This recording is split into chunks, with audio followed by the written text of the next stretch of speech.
What's up, guys? This is Crypto Made Clear, talking to you today about the earn potential within Binance, as in the exchange. There's multiple different earn facilities that you can use, so I'm just going to run through them so you can get an idea of if any of them are right for you.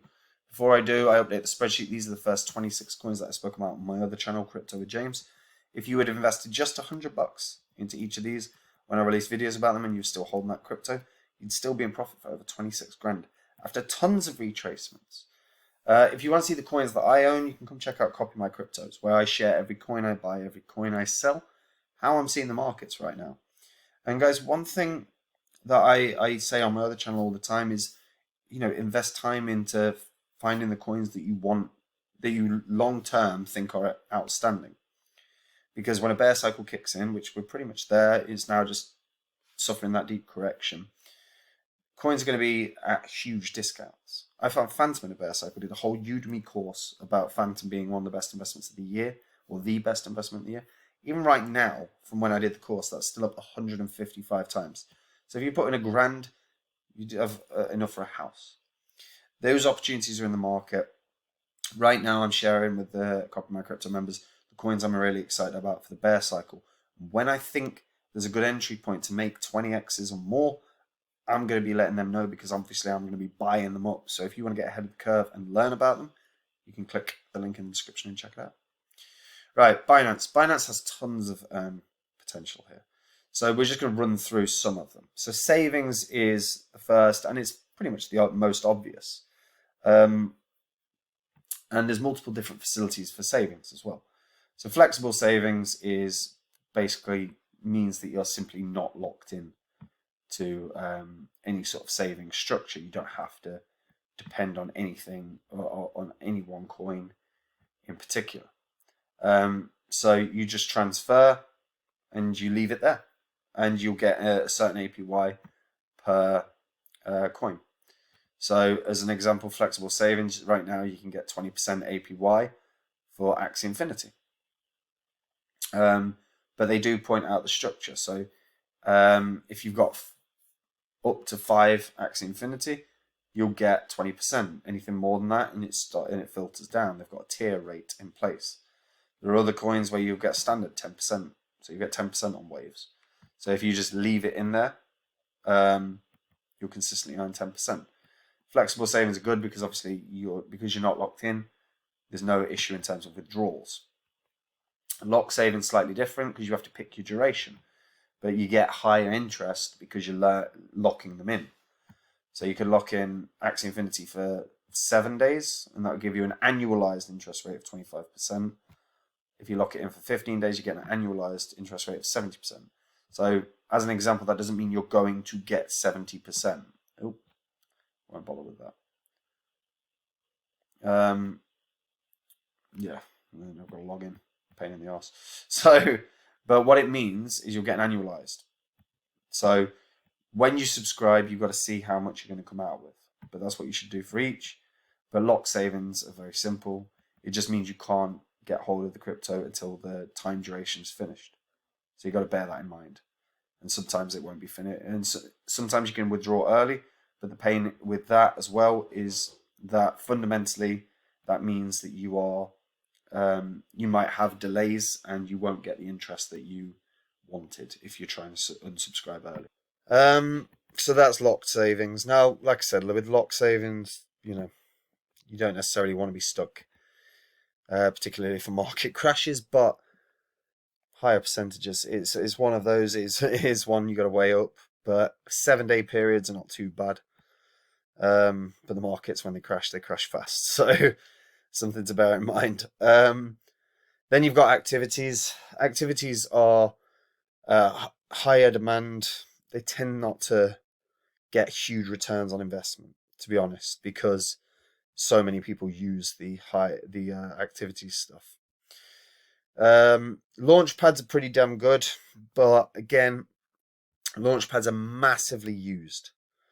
So as an example, there's a Project Galaxy is being farmed right now, or can be farmed right now. But when you look at the amount of money, there's 1.6 billion BUSD in this pool right now. There's 28 million cake. There's 10 billion BNB, 10 million BNB. So realistically, even if you have a substantial amount of any of these three things, you're not going to get many of these tokens. That's just the fact.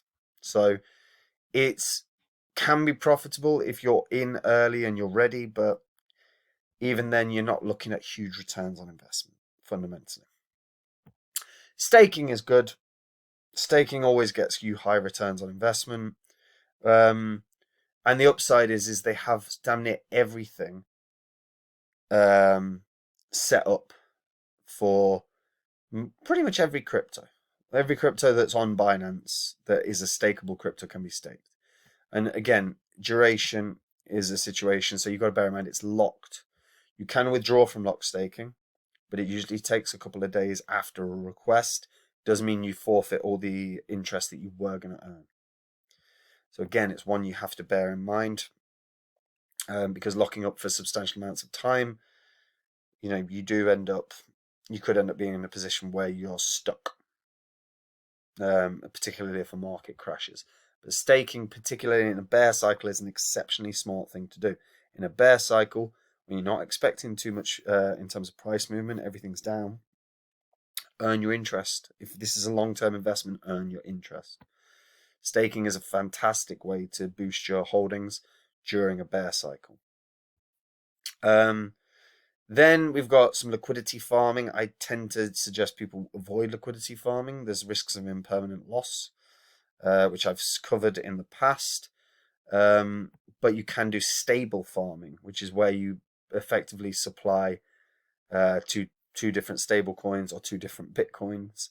But your yield is pretty damn rubbish. So you're not going to get a huge yield whatsoever for doing this. So again, it's one where if you want 2%, you could probably just get that in more than that in an interest account. So probably not one worth looking at. BNB Volt has a number of different benefits, but again, there's a bit more of a risk, but you can get up to 20% sometimes.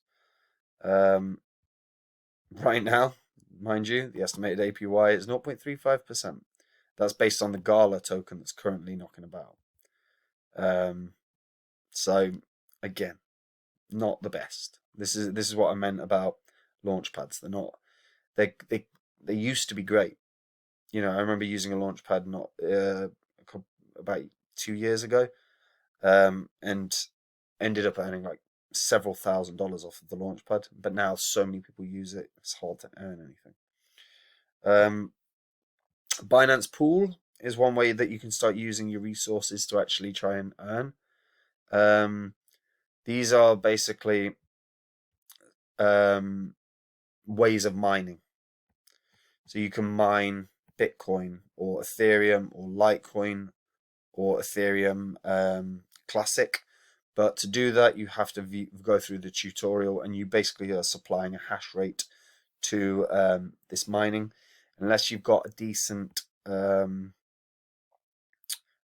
processor or an actual mining rig, you're not going to make much. So again, not, in my opinion, not worth worrying about in particular. And the only other one worth probably covering is the auto invest feature. Auto invest feature is very, very good, but it's about setting up recurring payments. So you basically set up a plan for how many years you're going to be doing this, and then from there you set up recurring buys that come out of your spot wallet for whichever crypto you're particularly interested in. The historical ROI is what you would have enjoyed if you had been using auto invest for the period that's selected.